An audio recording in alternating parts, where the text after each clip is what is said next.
Looks like we'll be approaching the wormhole in about 3 hours. Alright folks, if you could please take your seats, we're about to enter the wormhole. Accidentally discovered time travel. No, Mr. Stern, we accidentally discovered a wormhole.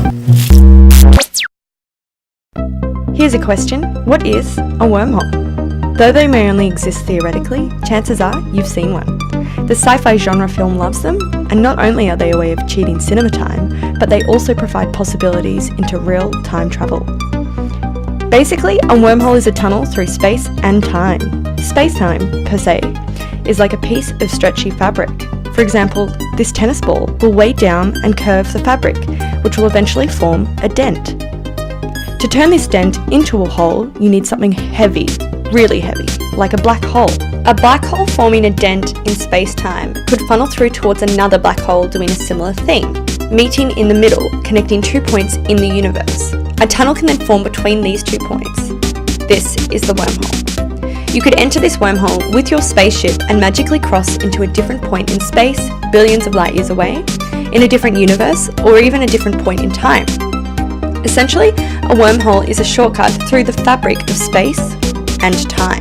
The wormhole theory came from Albert Einstein and Nathan Rosen in 1935, when they studied the theory of relativity. That is, the correlation between gravitation and the curving of space-time by mass and energy. Think the tennis ball on stretchy fabric.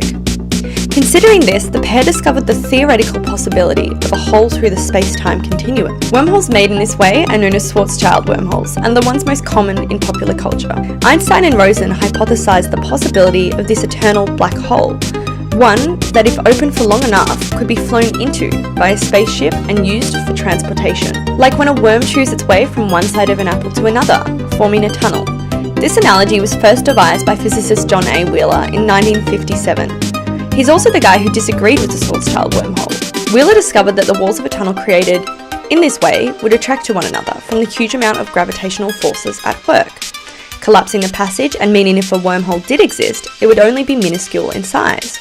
So how do we make sci-fi a reality? Say wormholes do exist, how do we make them traversable? Basically, the tunnel walls need to be kept open. And to do this, negative density and negative gravity need to repel the positive charges of the walls to create a charge against their attraction, keeping the passage open. Simple, right? So now we know what a wormhole is. It's time to go find one. That's if they actually exist, of course.